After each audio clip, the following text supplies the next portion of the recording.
Republic Bharat में हूँ आपके साथ अनुपमा झा। रिपब्लिक भारत और कू ऐप की बस पहुंच चुके एक ऐसी धरती पर जहां महान भक्त प्रहलाद का जन्म हुआ था और आज इसी जन्मभूमि पर हरदोई में हम ये जानने की कोशिश करेंगे कि देखिए आखिर 2017 से पहले जो है क्या कुछ काम हरदोई की जमीन पर हुआ था और जिस तरीके से दावे और वादे भारतीय जनता पार्टी के साथ किए गए थे 2017 में, क्या वो पूरे हुए हैं या नहीं। लेकिन देखिए राजनीतिक परिप्रेक्ष्य की यहाँ की बात करें, 8 विधानसभा सीटों वाला ये क्षेत्र जहां पर भारतीय जनता पार्टी ने बहुमत हासिल की थी, 7 सीटें भारतीय जनता पार्टी के पास, लेकिन 1 सीट समाजवादी के पास। और सवाल यही उठता है कि क्या ये 7 सीटें भारतीय जनता पार्टी बचा पाएगी या नहीं।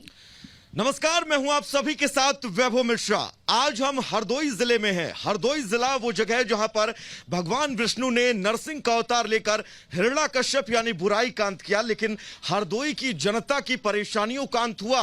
क्या हरदोई की जनता को वो सब मिला जिसको सोचकर उन्होंने मतदान किया था? इन तमाम मुद्दों को लेकर आज यूपी की महाभारत में चर्चा की जाएगी। हमारे साथ एक बड़ा पैनल जुड़ा हुआ है। सबसे पहले अपने पैनल से आपको इंट्रोड्यूस करवा दें। हमारे साथ संदीप सिंह जी जुड़े हुए हैं जो बीजेपी से हैं। हमारे साथ जितेंद्र वर्मा जुड़े हुए हैं, समाजवादी पार्टी का पक्ष रखेंगे। हमारे साथ उत्कर्ष दीक्षित जुड़े हुए हैं जो कांग्रेस का पक्ष रखेंगे। हमारे साथ कमल शुक्ला जुड़े हुए हैं, आम आदमी पार्टी का पक्ष रखेंगे। साथ ही हमारे साथ शादाब अली जुड़े हुए हैं, AIMIM से जो पक्ष रखेंगे अपना। शुरुआत में करना चाहूंगा जितेंद्र वर्मा जी से जो समाजवादी पार्टी से ताल्लुक रखते हैं। सर, अखिलेश यादव और समाजवादी पार्टी का यह कहना कि जब तक बीजेपी का मैनिफेस्टो नहीं आ जाएगा तब तक वो अपना मैनिफेस्टो नहीं जारी करेंगे, इसके पीछे की गणित और इसके पीछे की वजह क्या है? देखिए, पार्टी का अपना मैनिफेस्टो और पार्टी की अपनी रणनीति, बहुत सी चीज़ें तो माननीय अखिलेश यादव जी ने प्रेस कॉन्फ्रेंस के दौरान वादे किए हैं। निश्चित तौर पर वो वादे उन मैनिफेस्टो में होंगे। मोटे तौर पर माननीय राष्ट्रीय अध्यक्ष जी ने अपनी प्रेस कॉन्फ्रेंस में कहा है कि किसानों को हम मुफ्त सिंचाई के लिए बिजली देंगे, घरेलू बिजली हम फ्री में देंगे, 10 लाख नौजवानों को 5 साल में नौकरी देंगे। इसके अलावा 5 साल तक हम सभी को, गरीबों को राशन फ्री देंगे। जो बीजेपी 4-5 महीने दे रही है चुनाव के टाइम, हमारी सरकार बनेगी, हम उसको रेगुलर करेंगे और पूरे 5 साल उनको हम राशन फ्री में देंगे। मैं बीजेपी के पास जाती हूँ। संदीप सिंह जी हमारे साथ जुड़े हैं। संदीप जी, मुझे ये बताइए कि पहले आप लोग नरेश अग्रवाल और नीरज अग्रवाल के नाम पर जो है पीठ थपथपाते थे, क्योंकि ये तो गढ़ ऐसा रहा है जहां पर बीएसपी का भी गढ़ रहा है, एसपी का भी गढ़ रहा है और अब बीजेपी का इसे गढ़ कहा जाता है। लेकिन नीरज अग्रवाल अब जब आपकी पार्टी में शामिल हो गए, लेकिन बावजूद इसके हरदोई सदर सीट की हम बात करें, लग रहा है कि कम से कम उस सीट पर आप लोग जीत फतह कर पाएंगे क्योंकि वो सीट बहुत महत्वपूर्ण है। नीरज अग्रवाल नहीं, नितिन अग्रवाल जी, नितिन अग्रवाल, माफ कीजिएगा। भारतीय जनता पार्टी ने पिछले चुनाव में 2017 के चुनाव में 8 में 7 सीटें जीती थी और हरदोई की सीट हम 3,500 या 4,000 वोट से हार गए थे। इस बार भारतीय जनता पार्टी 8 की 8 सीटें जीतेगी, उसमें सदर की सीट भी शामिल होगी। कमल शुक्ला जी के पास मैं जाना चाहूंगा क्योंकि उम्मीदवार है आम आदमी पार्टी के। कमल जी, क्या कुछ मुद्दे होंगे जो आप हरदोई की जनता के पास लेके जाएंगे और आप जा भी रहे हैं? क्या कुछ उनको बता रहे हैं कि लोक लुभावन वादे आपके क्या कुछ हैं, कैसे उनको पूरा करेंगे? बड़ी चुनौती है आपके लिए। हमारी पार्टी माननीय अरविंद केजरीवाल जी की पार्टी है जो लोक लुभावन वादे नहीं करती है। जो वादे केजरीवाल जी करते हैं उनको पूरा किया है। हम दिल्ली मॉडल पर चुनाव लड़ रहे हैं और दिल्ली की जनता ये जानती है केजरीवाल जी ने क्या किया है। यहाँ पर बहुत जनमानस है और जो वादे केजरीवाल जी ने किए हैं उनको पूरी ईमानदारी से, चाहे वो बिजली यूनिट के लिए हो, चाहे महिलाओं की बस सेवा की यात्रा की फ्री हो, चाहे उसको अच्छे स्कूल हो, अच्छे अस्पताल हो, हमारे राष्ट्रीय संयोजक माननीय अरविंद केजरीवाल जो कहते हैं करते हैं। और उत्तर प्रदेश के अंदर अगर आम आदमी पार्टी की सरकार बनती है तो इन जिन मुद्दों के साथ हम चुनाव लड़ रहे हैं वो सारे वादे पूरे किए जाएंगे। हमारे साथ जुड़े हुए एक बार सबका जो है बारी आनी चाहिए। उत्कर्ष दीक्षित जी, आपके क्या मुद्दे होंगे जिनको लेकर आप जनता के बीच? देखिए, पहला मुद्दा जो आपने सर्वप्रथम कहा कि समाजवादी पार्टी कह रही है कि हम भारतीय जनता पार्टी के बाद अपना मैनिफेस्टो जारी करेंगे और भाजपा कह रही है हम सपा के बाद जारी करेंगे। तो देखिए, इनका आंतरिक गठबंधन हो चुका है। इतने घोटाले इनके परिवार ने किए हैं कि उसका कोई समायोजन नहीं हो पा रहा है। और आप जिस हिरण्याकश्यप की धरती पे खड़े हैं, यह इनके गठबंधन का उदाहरण है। यहाँ भारतीय जनता पार्टी में एक ऐसा विधायक है जो आज समाजवादी पार्टी के टिकट से जीता है और अखिलेश यादव से मेरा सवाल ये नहीं था। मेरा सवाल सिर्फ इतना था कि आपके मुद्दे कौन से होंगे। देखिए, हमारा आप वार कीजिए, लेकिन मुद्दे अपने बताइए। देखिए, हमारा जो मुद्दा है वो शिक्षा का मुद्दा है। जिस प्रांगण में आप खड़े हैं वो कांग्रेस का बनाया हुआ प्रांगण है और ये जो कॉलेज है ये कांग्रेस की देन है। आज हरदोई में 30 साल से एक परिवार राज कर रहा है, लेकिन आज भी हरदोई में कोई सेंट्रल यूनिवर्सिटी नहीं है जहां पे लोग पढ़ सके। सेंट्रल हमारा यूनिवर्सिटी शिक्षा का क्यों मुद्दा नहीं है, इसका वो मेन जवाब हम मुद्दा लेंगे। है। जी संदीप सिंह, सेंट्रल यूनिवर्सिटी क्यों नहीं है हरदोई के भारतीय जनता पार्टी की सरकार जब से बनी है तब से हरदोई में निरंतर विकास हो रहा है। इससे पहले मेडिकल कॉलेज भी नहीं था। भारतीय जनता पार्टी की सरकार में मेडिकल कॉलेज बना, अच्छी सड़कें।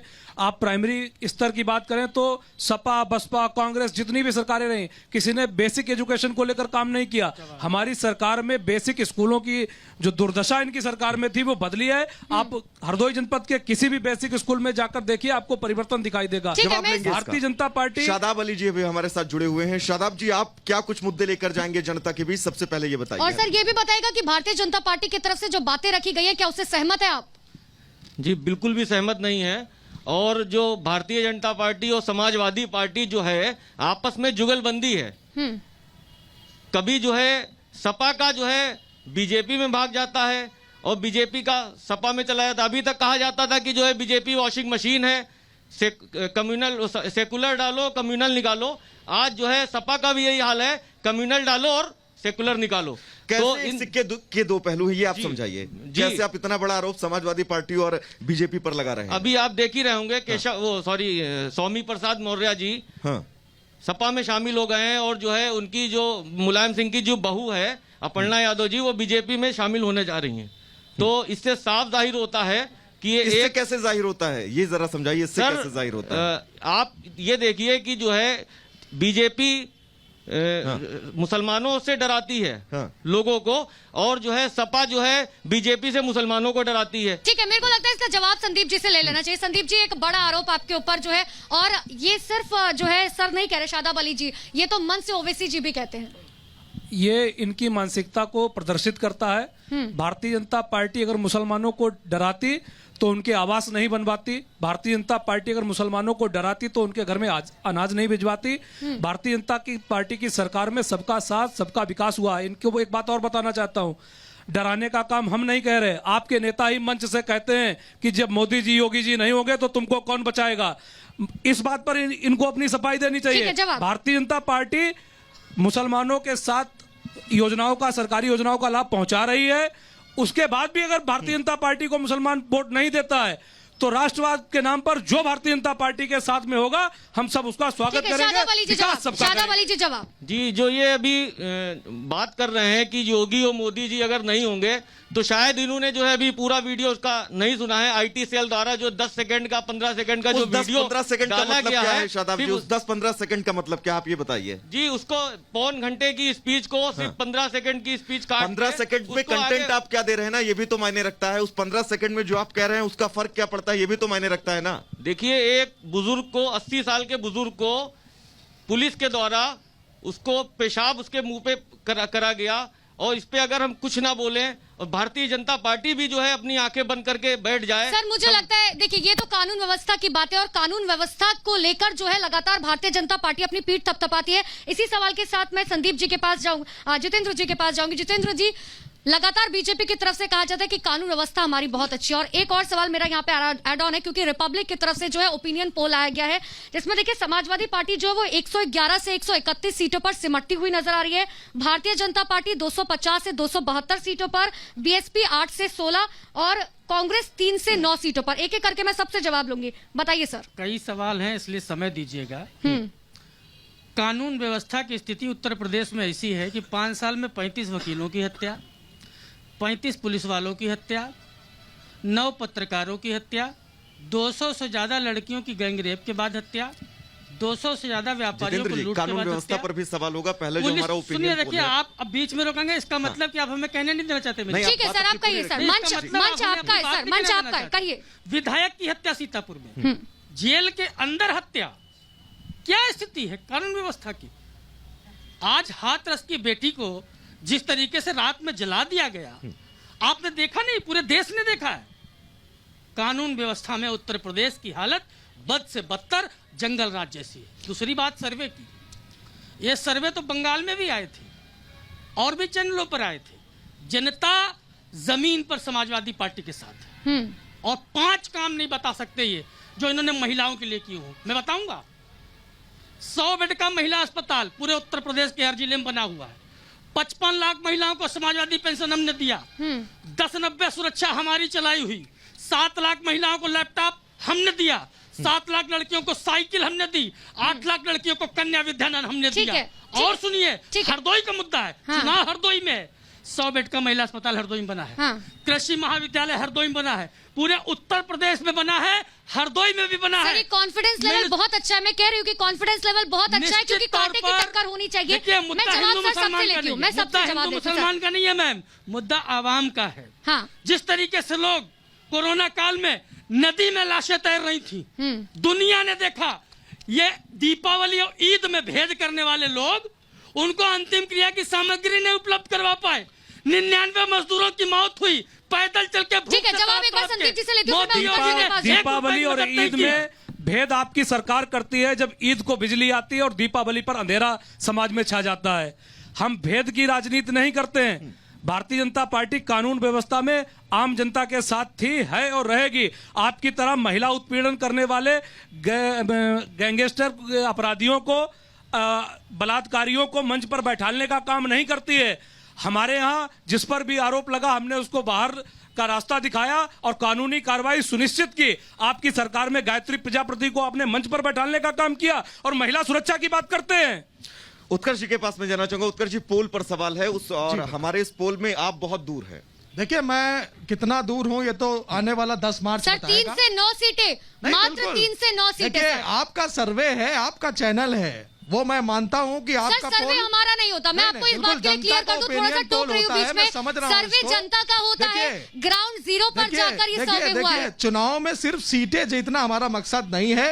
एक तरफ जहां भारतीय जनता पार्टी बलात्कारियों को टिकट देती है, वही हमारी प्रियंका जी ने बहुत बड़ा सैंपल हमने लिया जी, बहुत बड़ा सैंपल लिया। हमारी टीम ग्राउंड जीरो पर गई, प्रियंका जी लोगों से ने बातचीत की, समझा जाना सिचुएशन परिस्थितियां क्या हैं, और इस सैंपल में आप बहुत पीछे हैं। नहीं, देखिए, वो तो 10 मार्च तय करेगा। देखिए, हम सैंपल में कितना भी पीछे हों, लेकिन हम धन के आधार पर राजनीति नहीं करते। तो बीजेपी सरकार बना रही है, आप लोग अपने अपने दावे कर रहे हैं। 10 तारीख को मालूम चलेगा ना कि भारतीय जनता पार्टी सरकार बना रही है कि समाजवादी पार्टी बना रही है कि कांग्रेस पार्टी बना रही है। सरकार बना रही है। मुख्यमंत्री योगी आदित्यनाथ सबसे पसंदीदा चेहरा उत्तर प्रदेश के लिए। देखिए, जो है हम लोगों ने सपा का भी सरकार देखी है, जिसमें मुजफ्फरनगर दंगा और तमाम दंगे जो है सपा सरकार में दिए, और बीजेपी की सरकार भी हम लोग देख रहे हैं कि कितना विकास किया। आज हरदोई में गड्ढों में सड़क है, सड़क पे गड्ढे नहीं बल्कि गड्ढों में सड़क है, और बेरोजगारी जो है चरम सीमा पे है। ओपिनियन पोल पर जवाब नहीं दे रहे। मेरा सवाल सर आप समझ नहीं पा रहे। मैंने आपसे ये पूछा कि मुख्यमंत्री योगी आदित्यनाथ उत्तर प्रदेश के लिए सबसे पसंदीदा चेहरा है। सर्वे में, यानी कि जनता के बीच जाकर हमने सैंपल साइज 16,390 लोगों से लिया है सर, उसके बाद आप सवाल उठा रहे सर्वे पे। देखिए, सर्वे तो बदल भी सकता है। आज सर्वे जो है योगी जी का दिखा रहे हैं, कल किसी और का दिखा सकते हैं, परसों जो है ओवैसी साहब का भी दिखा सकते हैं, क्योंकि जो है हम 100 सीटें लड़ने। सर, सर्वे का मतलब आप समझते हैं? जी समझ। क्या मतलब होता है सर्वे का? सर्वे का मतलब क्या होता है? जनता से राय ली है, उनसे तो जनता से राय, तो सर जाहिर सी बात है ना, जनता की राय बदलती नहीं है सर। जनता की राय चंद मिनटों में नहीं बदल जाती है। मैडम, जनता देख रही है कि जो है क्या काम हुआ। ठीक है, कमल शुक्ला जी, सरकार जो है बीजेपी की बनती हुई नजर आ रही है। अभी आपका सर्वे दिखा रहा है, लेकिन पंजाब में हमारी सरकार, आम आदमी पार्टी की सरकार, ये भी आपका ही चैनल दिखा रहा है। अगर हम यहाँ पिछड़ रहे हैं, क्योंकि यहाँ हमारा अभी कक्षा 1 में प्रवेश है, तो यहाँ आप मानते हैं आप पिछड़ रहे हैं? यहाँ आप मानते हैं आप पिछड़ेंगे? नहीं, पिछड़ेंगे नहीं। अभी नतीजे आने दी 10 मार्च को। तो पंजाब में पंजाब से आप सहमत हैं, और उत्तर प्रदेश में जब यही सर्वे आता है तो ये सर्वे गलत हो जाता है। सर्वे वो भी आपका है, सर्वे ये भी आपका है। इस सर्वे से आप कितना सहमत हैं? अब इस सर्वे से आने वाली 10 तारीख बताएगी।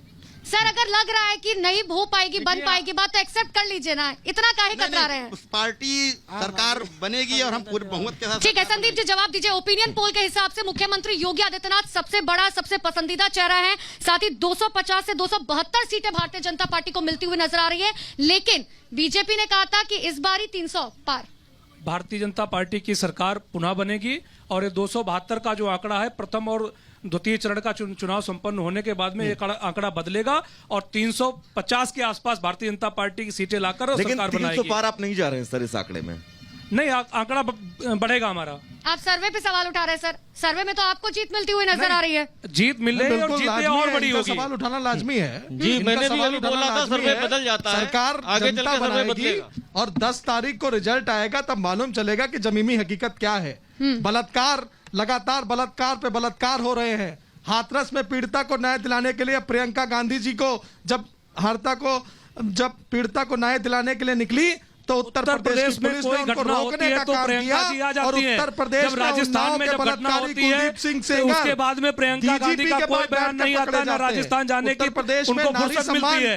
ये लोग चुनाव की राजनीति करने वाले लोग अपने गरेबान में झांक कर देखें। बात करते नहीं, बिल्कुल बात करेंगे, क्यों नहीं करेंगे। राजस्थान के मुद्दे पे देखिए, कांग्रेस हर मुद्दे पे बात करती आई है, करती रही है और करती रहेगी। सर, आज लेकिन किसी भी सुरक्षा की पार्टी बात- की हैसियत सुरक्षा की नहीं बात है आपके मुंह से अच्छी कि नहीं लगती, सर। 40% सर, महिला सुरक्षा की बात आरक्षण आपके मुंह से कोई अच्छी भी नहीं पार्टी लगती। दे दे, क्यों नहीं सर, अच्छी लग रही है आपको? ये बताइए, पंजाब आपको में तो क्या बिल्कुल हुआ नहीं था? अच्छी पंजाब में लगेगी। क्या हुआ था? आप तो हमें 9 से 10 सीटें दे रहे हैं। अरे सर, हम नहीं दे रहे, ये पंजाब में जनता भी की है। हम सर, सरकार सर्वे पे बनाएंगे। सवाल हम मत कैसे उठाइए। दे रहे हैं? 16,390 सैंपल्स लिए गए हैं। 16,390 लोग सुनिए। उत्तर प्रदेश में करोड़ों की संख्या के मतदाताओं के रुझान को तय नहीं कर सकते।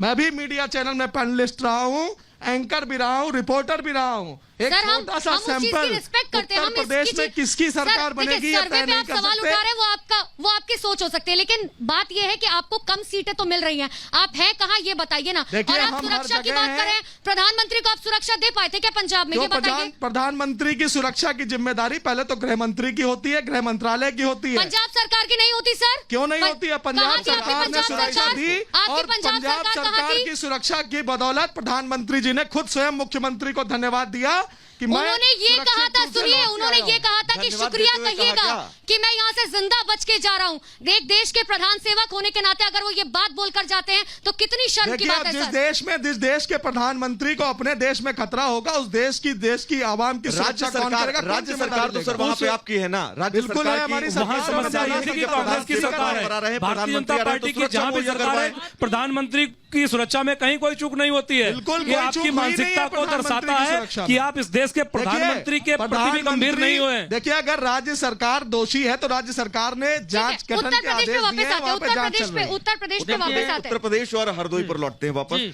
आपने मैं आप ही के पास संदीप जी आना चाहूंगा। आपने बताया कि हरदोई की जनता के लिए आपने क्या कुछ किया, लेकिन तमाम शिकायतें आई। ये कहा गया कि हरदोई की जनता, हरदोई के किसान डीएपी खादों के लिए लंबी लंबी लाइनें लगा रहे थे। यहां पर मिड डे मील की व्यवस्थाएं भी जब कोरोना काल से पहले में हम जाएं तो बहुत बेकार थी। मिड डे मील को लेकर तमाम तरह की शिकायतें आई थी, बिजली को लेकर तमाम तरह की शिकायतें आई थी, रोजगार को लेकर तमाम तरह की शिकायतें आई थी। ये शिकायतें क्यों?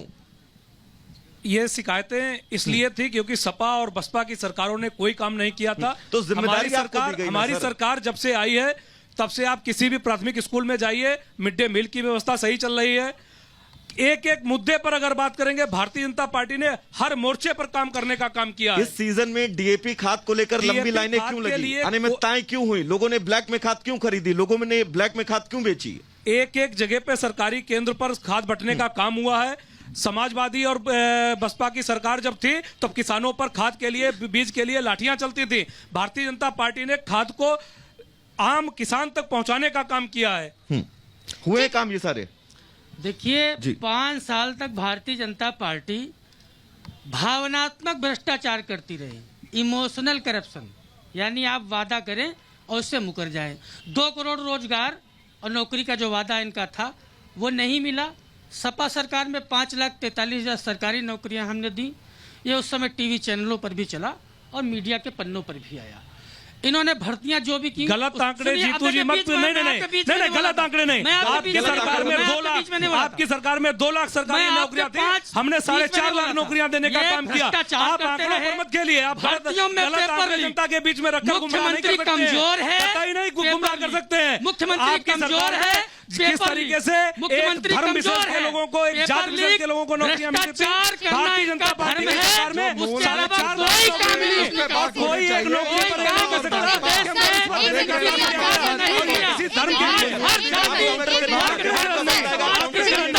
समाजवादी पार्टी के साथ सर, एक एक मैं ऐसे सर देखिए, देखिए जो लोग घर पे बैठे हैं, जो टीवी में देख रहे हैं, जुगलबंदी उन्हें जो है आपकी बात काफी समझ नजर आ नहीं रही है। आएगी। जितेंद्र जी एक सेकंड, मेरा आपसे एक सवाल है। जितेंद्र जी मेरा आपसे एक सवाल है। संबित पात्रा ने आज एक ट्वीट कर दिया। सर मेरा एक सवाल भी ले लीजिए ना सर, एक सवाल भी ले लीजिए। संबित पात्रा ने आज एक ट्वीट किया है जिसमें उन्होंने कहा कि ये नई सपा नहीं है, वही सपा है, ये वही सपा है दंगाराज वाली, साथ ही वही सपा है भ्रष्टाचार वाली, तुष्टीकरण वाली और पलायन कराने वाली। इस पर क्या जवाब जिस देंगे? मुख्यमंत्री पर स्वयं पे 68 मुकदमे दर्ज हों और उप मुख्यमंत्री पर 72 मुकदमे दर्ज हों, उनके मुंह से किसी को गुंडा कहना शोभा नहीं देता। कैराना से किसको टिकट दिया आपने? जिसकी पार्टी में संगीत सोम जैसा अपराधी सर, कैराना से किसको टिकट दिया है हमने काट आपने? दिया टिकट उनका, हमने टिकट उनका काट क्यों दिया गया फिर? हमने उनका टिकट काट दिया। क्यों दिया ये गया सर संगीत फिर? सोम का नहीं काट पाए, ये फिर संगीत क्यों सोम दिया का नहीं गया? काट संगीत पाए। सोम पे दंगे भी के जाएंगे, आरोपी, संगीत सोम पे भी दंगे के जाएंगे, सवाल आरोपी लेंगे। जांच में आया। इन लोगों ने लेकिन- किसानों, मुद्दा ये नहीं है टिकट किसको मिला, मुद्दा ये है किसानों की छाती पर गाड़ी किसने चढ़वाई, किसानों को किसने कुचला। टेनी मिश्रा मंत्री के बेटे ने, टेनी मिश्रा उसमें पीछे से साजिश करता थे, ऐसे करके इशारा कर रहे थे। कैराना पर रहिए लेकिन ना सर, आप वहाँ टिकट मौजूद दिया थे गया सर, कैराना आप वहाँ मौजूद थे, आपने क्या देखा आपको था। टिकट मिला? टिकट आप वहाँ- अच्छा बताइए, बताइए, आप वहाँ बताइए मौजूद मेरा थे सवाल सर। पे सवाल। अगर कोई कैबिनेट मंत्री केंद्रीय का अरे आप ऐसे वहाँ थम मौजूद थे करके- सर, कौन थम सा करके वीडियो आया इस सामने तरह बताइए। किसानों को आप मारने वहाँ का इशारा मौजूद थे, कर रहा है। आप वहाँ मौजूद थे, अरे आपका लीजिए, वीडियो पूरे आया। देश ने देखा, सर पूरी मुझे दुनिया बताइए ने कि देखा, पूरा मामला लखीमपुर से जुड़ा हुआ है, पूरी हरदोई की दुनिया है। ने देखा। हरदोई की बात और कीजिए उनके सर। मंत्री सर जवाब दीजिए। उसमें आरोपी हैं। हाँ। 120 बी के 120 आरोपी है तो न्यायालय अपना काम कर रहा है ना सर। न्यायालय अपना न्यायालय काम कर रहा है। कर रहा है। भाजपा का आरोपी है तो न्यायालय आम आदमी न्यायालय कत्ल अपना कर काम कर रहा है ना दे। सर। आम आदमी अगर आप कत्ल कैराना की दंगे के आरोपी को टिकट दे देंगे। साजिश में आप कैराना दंगे के आरोपी को टिकट दे देंगे। पे भरोसा नहीं यही आप रखेंगे। लोगों में कमी है। मेरी बात सुनिए। सर हमारी कमियां गिनाने के लिए आप यहाँ नहीं आए, सुनिए आप जनता की बात बताने के लिए आए। भरोसा रखेंगे ना। सुनिए सर, गायत्री प्रजापति आरोपी नहीं थे, गायत्री प्रजापति पर मुकदमा दर्ज नहीं था। न्यायालय से लेकिन बढ़ के बीजेपी देखिए क्या हो गया, न्यायालय कातिलों अपना को काम बचा कर रहा रही है है, बीजेपी दंगाइयों को बचा रही है। ये बिल्कुल और आप दंगाइयों को टिकट दे रहे हैं। आरोपी है वो कहाँ है सर इस समय? जो मुख्य आरोपी है वो इस समय कहाँ है? उनके पिता ने किस तरीके से जितेंद्र इशारा जी, किया? सर, राजनीतिक रैली नहीं हो रही पूरे है, मामले का सर। मुख्य आरोपी है वो कहाँ है? भारतीय जनता न्यायालय पार्टी अपना काम कर रहा है, न्यायालय नहीं करेगा तो कौन उसमें तय करेगा? किसानों का ये इंतजाम लोग होगा। अपना मानसिक मेरे पास संतुलन बाकी खो भी चुके है। हैं। जितेंद्र जी मेरे पास बाकी भी 2022 गेस्ट है, सपा की मेरी सरकार आपसे में। रिक्वेस्ट है कि प्लीज सर सबको बोलने दीजिए, और ये कोई राजनीतिक रैली नहीं है सर, एक एक करके बोलिए। उत्कर्ष जी। देखिए मुद्दा कौन किसको मार रहा है, कौन किसको पनाह दे रहा है, इसका नहीं है। मुद्दा उत्तर प्रदेश के विकास का है। उत्तर प्रदेश में एक मौजूदा विकसित सरकार हो जो कि उत्तर प्रदेश में एक शिक्षा, स्वास्थ्य, रोजगार को बढ़ावा देने की बात करे। हिंदू, मुसलमान, राम, रहीम, इन सब से ऊपर है रोजगार। और मुझे पूरा विश्वास है कि कांग्रेस पार्टी ने पहले भी रोजगार दिया था। आज 40% युवाओं को कांग्रेस ने टिकट दिया है और टिकटों में 40% महिला आरक्षण भी दिया है। मैं तो चुनौती देता हूँ जब अपने विकास भारत की- के मन देखिए, से। विकास की बात अगर होती किसी तो मैं नेता अगर की हरदोई पर हैसियत आऊं। हो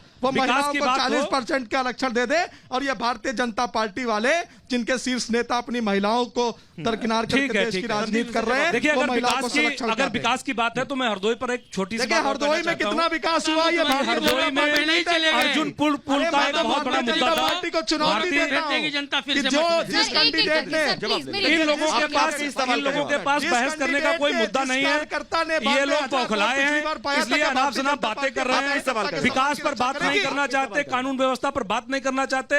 अर्जुनपुर पुल विगत कई वर्षों से देखिए अर्जुन पुल की अगर आप बात करते हैं तो पाली में मुझको पुलाव कह भी लेने है जो दीजिए, पंडित कह रामोहन लेने दीक्षित सर दीजिए। देखिए ने अच्छा पहले लगेगा, दीजिए। सर देखिए इसके अच्छा शासन में लगेगा बनवाया जो था। घर में जनता बैठ के टीवी पे आप पहले लोग को दीजिए, देख रही इनको है, आप एक सवाल पूछ रहे हैं, वो एक सवाल का जवाब दे। अर्जुनपुर जितेंद्र जी, न्यायालय पुल पे का सवाल उठाएंगे तो डिमांड बोलो। जो थी विगत कई दशकों से चली आ रही थी। भारतीय जनता पार्टी की सरकार ने अर्जुनपुर पुल देने का काम किया, शाहाबाद में फ्लाईओवर बनाने का काम किया। आजादी के 70 वर्ष के बाद भी कई गांव हरदोई जनपद के ऐसे थे जिनको मैं स्वयं जानता हूं, जिनमें बिजली का खंभा नहीं था, बिजली नहीं पहुंची थी। भारतीय जनता पार्टी ने लेकिन बिजली अखिलेश पहुंचाने यादव का ने आज काम प्रेस किया। कॉन्फ्रेंस करके कहा कि भारतीय जनता पार्टी की वजह से कई नेताओं पर झूठे मुकदमे लगाए गए हैं। नहीं, ऐसा उनका अपना मानना है, जैसा वो करते आए हैं वैसा ही वो बता रहे हैं। अब वो वर्चुअल रैली करेंगे और वर्चुअल रैली में जनसभा करेंगे, मुकदमा तो दर्ज होगा। ये तो कहिए आचार संहिता लागू है, इलेक्शन कमीशन ने दर्ज किया, अगर नहीं होता तो वो कहते कि योगी जी ने दर्ज करवा दिया। वो कह रहे डिप्टी सीएम के ऊपर केस है, वो कह रहे सबसे ज्यादा दागदार जो है वो भारतीय जनता पार्टी में है। आपने कैराना में अभी कैराना दंगे के आरोपी को टिकट दे दिया, अपनी गायत्री प्रजापति को मंच पर बैठाते हैं। ये अपने गरेबान में झांक कर नहीं देखते हैं। भारतीय जनता पार्टी विकास की राजनीति करती है, विकास के काम जो 5 साल में किए उसके साथ जनता के बीच में जा रही है। सहमत है क्या जिस तरीके से अखिलेश यादव कह रहे हैं कि सबसे ज्यादा दागदार जो है वो भारतीय जनता पार्टी में है? नहीं, दागदार नेता तो हर पार्टी में हमारा मानना, चाहे वो सपा हो, चाहे भाजपा हो, चाहे बसपा हो, हर पार्टी में दागदार। आपकी पार्टी में? हमारी पार्टी तो प्रवेश कर रही है, अभी टिकट दिए भी तो सभी नवी। दिल्ली में भी तो सर पार्टी है। दिल्ली में तो पार्टी है ना, दिल्ली में पार्टी। हम उत्तर प्रदेश में चुनाव लड़ रहे तो उत्तर प्रदेश से जहां तक हमारा ताल्लुकात हरदोई से है, तो हरदोई में जितने भी प्रत्याशी उतारे बगैर बिना दाग के ऐसा कोई प्रत्याशी नहीं दागदार हो। दूसरी बात, मुद्दा चल रहा था महंगाई का, तो मैं ये कहना चाहूंगा कि भारतीय जनता पार्टी की सरकार में 475 वाली डीएपी 1400 में बिकी, वही लाठियों के साथ। आज हरदोई के अंदर किसान यूरिया की रैक लगी है और 290 रुपए बोरी यूरिया बिक रहा है। जब ये यूरिया दुकानदार से छोटे दुकानदार के पास जाएगा तो 20 से 25 रुपए भाड़ा लगता है, 3 रुपए उतराई लगती है। जब ये 310 में मिलाकर ब्लैक हो रहा है और जब ये 310 में बिकेगी तो छोटा दुकानदार उसको 340 में बेच रहा है, तो मारा छोटा दुकानदार जाएगा। संदीप जी से एक बार जवाब देते, फिर मैं शादाब अली जी आपके पास आती हूँ। संदीप जी, ये खाद की बात कर रहे हैं, मैं इनको और थोड़ा ध्यान दिलवा दूं।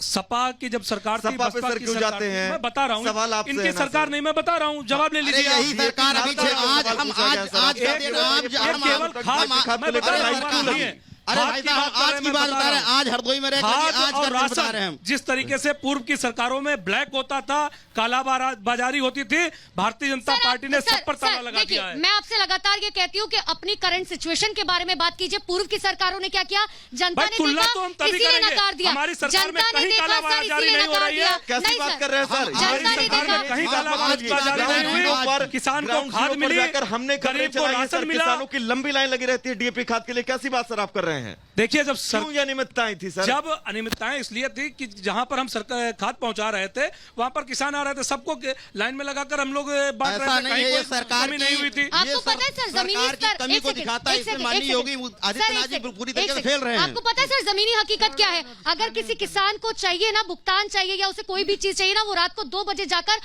वहां पर अपनी कोई चीज रख देता है ताकि उसे सुबह लाइन ना लगानी पड़े, क्योंकि उसे पता है कितनी लंबी लाइन होती भारतीय है। जनता पार्टी सरकार की बात नहीं कर रहे हैं। सर, हमारे मैं जनपद सारी में लाइन- हमारे सारी जनपद पार्टीज की बात कर रही हूं, हमारे किसी एक जनपद पार्टी में की कहीं नहीं। कोई ऐसी ये सिचुएशन जमीनी नहीं थी। हकीकत है सर, हरदोई ये जमीनी जनपद में हकीकत कहीं है। कोई ऐसी सिचुएशन नहीं थी। जितेंद्र जी ये बताइए, डीएपी खाद को लेकर तमाम तरह की बातें कि उन्होंने कहा कि कोई अनियमितताएं नहीं, हालांकि हमने खुद ग्राउंड जीरो पर जाकर देखा क्या स्थितियां थी। जवाब दीजिएगा। 2 सरकारें रही हैं ऐसी, एक बसपा की, एक भारतीय जनता पार्टी की, जिसमें किसानों पर खाद के लिए लाठी चली, कई किसानों की लाइन में कई दिन लगने से मौत हो गई। और दूसरी बात, देश आज महंगाई से जूझ रहा है। 45 साल में भारत बेरोजगारी की तरफ सबसे बड़ा देश बन गया। ये किसने बनाया?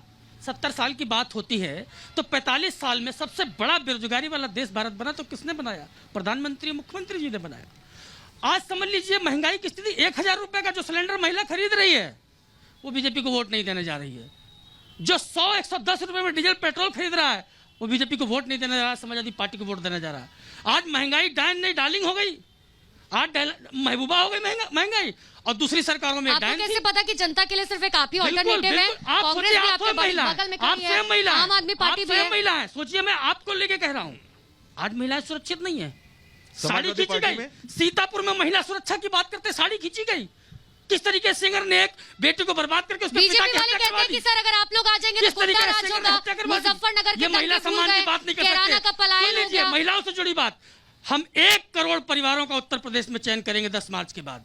1 करोड़ परिवारों ठीक का। है। और 1 करोड़ महिलाओं को 18,000 रुपया साल देंगे और 300 यूनिट फ्री बिजली देंगे। सर, रिकॉर्ड हो रहा है और लाइव 300 जा रहा यूनिट, है। रिकॉर्ड भी हो रहा है, ऑन लाइव जा रिकॉर्ड। रहा है। मैं राष्ट्रीय प्रवक्ता समाजवादी पार्टी का। हाँ। एक मैनिफेस्टो का वादा पूरा होगा। 1 करोड़ महिलाओं को 18,000 रुपया, 1,500 रुपया महीने के जवाब भी लूंगा सर। 10 मार्च के बाद आपसे मैं जवाब लूंगा व्यक्तिगत तौर पे। हर परिवार चैनल को के फ्री माध्यम बिजली से। मिलेगी और किसानों को 5 साल तक फ्री राशन देंगे। आने वाली सरकार पुरानी पेंशन ठीक है, बहाल शादाब अली जी, करेंगे, शादाब पुरानी अली जी। पेंशन बहाल ठीक है, करेंगे, सर, बीएड, शादाब अली जी। शिक्षा मित्र सबका समाधान करेंगे समस्याओं का। जितेंद्र, आने वाली शादाब अली जी, सरकार बोलिए। 10 मार्च की सपा की है। बाबा जी को प्रधानमंत्री जी ने गोरखपुर ठीक भेज है, दिया। सर। गोरखपुर पहले ही भेज दिया उनको। सर अभी 10 मार्च आने में समय है सर। 2012 एनर्जी थोड़ा बचा के में- रखिए, शादाब थोड़ा जी से एनर्जी जवाब बचा के लेते हैं, फिर रखिए। आपके शादाब अली जी। 2012 में मैनिफेस्टो था अखिलेश जी का, जिसमें जो है 18% मुस्लिम आरक्षण और मुस्लिम जो बेगुनाह जेलों में है उनको रिहा होने की बात कही थी। खैर, दूसरी चीज मैं ये पूछना चाहता हूं, आज जो है 100 मुसलमानों में से सिर्फ 2 मुसलमान ग्रेजुएट हैं। बीजेपी सबका साथ सबका विकास की बात करती है और बीजेपी ही इस मुसलमानों की बदहाली का वो नहीं है। उसमें जो है कांग्रेस, सपा, बसपा सभी पार्टियों ने हम लोगों को ठगा है। और आज शादाब हम जी, आपके एजेंडे में क्या है? हमारे एजेंडे में शिक्षा, हम जो है यहाँ पे किसके अगर लिए हमारा शिक्षा? एक वर्ग के लिए या फिर सबके नहीं लिए? सबके लिए शिक्षा सबके लिए है, लेकिन आज हमको पीछे छोड़ दिया गया है। शिकवा तो हमें इस बात किसने का छोड़ा है। सर पीछे? बताइए भाई किसने सब- छोड़ा? प्रधानमंत्री, ये- एक बात बताइए, एक सेकंड। प्रधानमंत्री नरेंद्र मोदी तमाम योजनाएं लेके आते हैं, एक्सप्रेसवे का शिलान्यास करते हैं, उद्घाटन करते हैं, जितनी भी चीजें हैं, क्या वो सिर्फ एक वर्ग के लिए हैं? देखिए- जितने भी एमआईएम के प्रवक्ता आते हैं वो सिर्फ एक वर्ग की बात क्यों करते हैं सर? देखिए- यहाँ जितने बाकी प्रवक्ता खड़े, कम से कम एक वर्ग की तो बात कोई नहीं कर रहा सर। देखिए एक चीज हम आपको बता दें, जो मजलूम होता है उसकी बात करना जरूरी होती है। मजलूम और आपको आज किसने बनाया? आज मुसलमानों को मजलूम आज बनाया, दलितों मुसलमानों को कांग्रेस ने, सपा ने, बसपा ने और बीजेपी बना रही है। तो हम जो है, जो कमजोर है, जो वर्ग कमजोर है उसकी बात करते हैं। आज जो है 100 में से 2 मुसलमान आप एक ग्रेजुएट भ्रांति ही हैं। फैलाने की कोशिश कर रहे हैं जनता के बीच में कि आप कमजोर वर्ग हैं, जबकि ऐसा नहीं है। भारतीय जनता पार्टी और केंद्र सरकार, प्रधानमंत्री नरेंद्र मोदी हमेशा ये कहते हैं कि सबका साथ सबका विकास होना चाहिए। संदीप जी जवाब दीजिए। भारतीय जनता पार्टी ने नारा दिया था सबका साथ सबका विकास, और अपने काम के दम पर सबका विश्वास जीतने का काम भारतीय जनता पार्टी ने किया है। हमने आवास बनवाए, हमने ये नहीं देखा कि हिंदू है मुसलमान। हमने अनाज दिया, हमने ये नहीं देखा, राशन दिया, हमने ये नहीं देखा कि हिंदू है मुसलमान।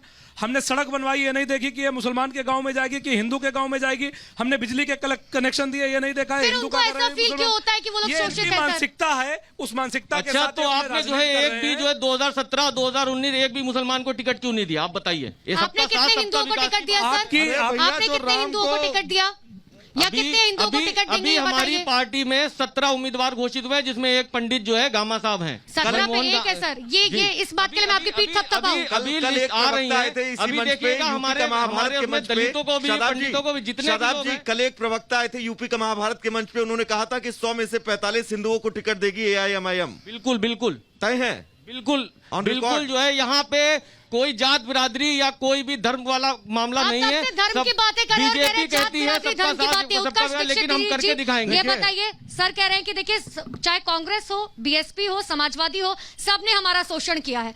हमेशा सिर्फ एमआईएम की तरफ से सिर्फ एक ही वर्ग को लेकर बातचीत की जाती देखिए है। एमआईएम का क्या है क्या नहीं है ये तो हम नहीं जानते। दूसरे प्रदेशों में तो इनको वोट काटने की संज्ञा दी जाती है। और जहां तक धर्म की बात है तो मेरा सवाल भारतीय जनता पार्टी से है और हमारे भारतीय जनता पार्टी के साथी से है कि भरी संसद में प्रभु रामचंद्र को अपमानित करने वाले नरेश अग्रवाल आज भारतीय जनता पार्टी में हैं। जवाब दीजिए सर, 92,000 संदीप जी, वोट जवाब राजा दीजिए। भगत सिंह ने पिछली बार पाया था। तो क्या पार्टी अपने क्योंकि कार्यकर्ता बार-बार का आप लोग सम्मान प्रभु करेगी श्री राम के या नाम फिर पर ही जनता प्रभु के राम बीच को में जा रहे अपमानित हैं? करने ठीक वाले है, को टिकट सवाल देगी? आपने पूछा। इसका जवाब सर, भारतीय सवाल जनता आपने पार्टी बहुत के अच्छा लोग। पूछा, मैं जवाब ले लेती हूं। उत्कर्ष जी कह रहे हैं हमको बड़ा अच्छा लगा, भगवान राम को काल्पनिक कहने वाली के दल से आते हैं। काल्पनिक- और काल्पनिक कहने वाले दल से देखिए सवाल हम आते हैं। काल्पनिक सवाल करने करने वाला हूं। दल अलग है, काल्पनिक लेकिन कहने आज वाले आपकी लोग पार्टी ने अगर उनको भगवान लिया राम है के- जिन्होंने भरी संसद में प्रभु राम को अपमानित मैं किया आ रहा हूं, था। सुन लीजिए। उसी बात का जवाब लेंगे। समाजवादी बिल्कुल पार्टी में जवाब थे दीजिए। जिस समय कहा था, और आज हर मंच से भारतीय जनता पार्टी के मंच से जय श्री राम का नारा देते हैं। हमारी वैचारिक जीत है। मानसिकता बदल जाती है क्या सर? देखिए, पार्टी स्वामी बदलने से प्रसाद मौर्य जी मानसिकता का बदल जाती है क्या? हो गया। स्वामी प्रसाद मौर्य जी को अपने पार्टी में अपने लिया, उसके बाद इन्होंने नरेश अग्रवाल को भी आपने अपनी पार्टी में ले लिया। जी। स्वामी प्रसाद मौर्य के ऊपर जो गिरफ्तारी वारंट जारी हुआ है, किस मुद्दे पर जारी हुआ है आप तो बहुत अच्छे से जानते होंगे। उनको आपने अपनी पार्टी में लिया, फिर उसके बाद नरेश अग्रवाल किस मानसिकता के हैं, क्या कुछ उन्होंने कहा आप बहुत अच्छे से जानते होंगे, उनको भी आपने अपनी पार्टी में भारतीय लिया। जनता पार्टी राष्ट्रवाद और विकास की राजनीति करती है। ठीक है। जो इसके साथ हमारे साथ चलना चाहेगा उन सबका स्वागत ठीक है, अब हम शो खत्म करेंगे, लेकिन उससे जाने से पहले मैं एक एक कमेंट सबसे लेना चाहूंगी कि आखिर वो कौन से मुद्दे होंगे जो आपने अभी तक विकास किया, या फिर आने वाले चुनाव में आप कौन से मुद्दों को लेकर जनता के बीच जाएंगे। शुरुआत में बीजेपी के साथ करते हो, संदीप जी। हमने सड़क, शिक्षा, रोजगार के क्षेत्र में बहुत काम किया, बिजली के क्षेत्र में काम किया है। हम विकास के नाम पर भारतीय जनता पार्टी इस बार जाएगी और 300 से ज्यादा विधायक बनाकर उत्तर प्रदेश में पुनः सरकार बनाएगी। ठीक है सर। अच्छे स्कूल, अच्छे अस्पताल, सभी को सब महिला सुरक्षा और 300 यूनिट बिजली फ्री, ये मुख्य मुद्दे हमारे रहेंगे जनता के बीच जाने के लिए, और इन्हीं मुद्दे के ऊपर हम चुनाव लड़ रहे हैं। हैदराबाद में जो है मेडिकल कॉलेज, अस्पताल, हैदराबाद नहीं और उत्तर स्कूल- प्रदेश, हैदराबाद नहीं उत्तर प्रदेश, जी, उत्तर प्रदेश वही- खासकर वही- हरदोई। वही बता रहा हूँ। जो वही मॉडल रहिए। हैदराबाद का है, अगर हमारा यहाँ से विधायक जीतता है या हमारी पार्टी की हिस्सेदारी होती है तो हम यहाँ पे जो है ये तो लड़के सर आपने नई इच्छा जाहिर की है, आम आदमी पार्टी की हिस्सेदारी होती है, ये आपने नई इच्छा जाहिर की है इस मंच से। ये तो हमने अभी तक नहीं सुना था कि ओवैसी जी का कि आम आदमी पार्टी के जो है हमारे साथ आ जाए। नहीं, देखिए जो है हम अपनी 100 सीटों पे चुनाव लड़ रहे हैं और सर बड़े इसमें- इंटरेस्टेड दिखाई दे रहे हैं सर आपकी पार्टी में, जरा आम जवाब आदमी दीजिए। पार्टी अपने दम पे चुनाव लड़ रही है, पूरी 403 आम आदमी सीटों पर पार्टी चुनाव की लड़ रही मैंने है। बात नहीं की, मैंने कहा हैदराबाद और जो आम आदमी मॉडल है, पार्टी पूर्ण शिक्षा, रूप से सक्षम है। शताब जी, उन सब चीजों पे जो है हमारी सरकार यहाँ पे, हमारे जो है पार्टी यहाँ पे काम करेगी और जो है जितने भी लोग हैं उन सबको जो है, हैदराबाद का कौन सा मॉडल लेकर आएंगे यूपी में? देखिए हैदराबाद में आप सब लोग जानते हैं कि हमारी पार्टी के तमाम मेडिकल कॉलेज हैं, हाँ। तमाम स्कूल हैं जहाँ पे बच्चों को 18,500 बच्चों को जो है फ्री शिक्षा मिल रही है, उसमें हिंदू या मुसलमान नहीं देखे जाते हैं। तो यही काम अगर हमारा विधायक यहाँ से निकलता है, यहाँ हरदोई में भी वही काम होगा। जितेंद्र जी, सपा सरकार में 5 साल में माननीय अखिलेश जी ने जो वादे किए थे विकास के वो सारे पूरे किए।